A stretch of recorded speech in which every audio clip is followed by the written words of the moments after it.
Today we're going to be replacing the impeller fan on your wood chipper.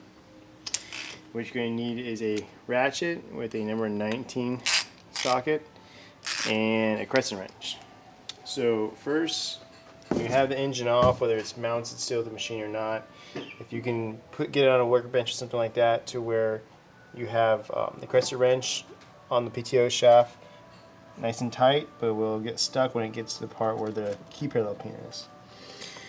Okay, so that'll stop it from moving, because this fan is connected by a bolt that goes all the way through the engine to the PTO shaft, all the way through, and it'll just keep spinning. Okay, get your ratchet.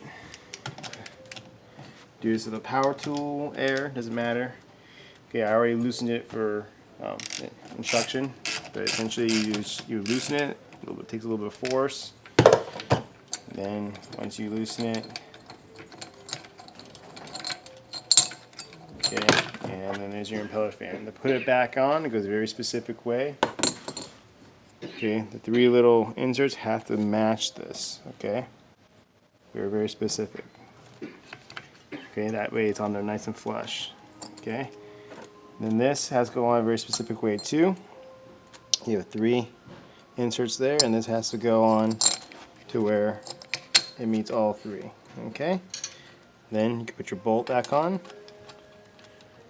screw it on by hand, and tighten it as possibly tight as possible as you can with the ratchet.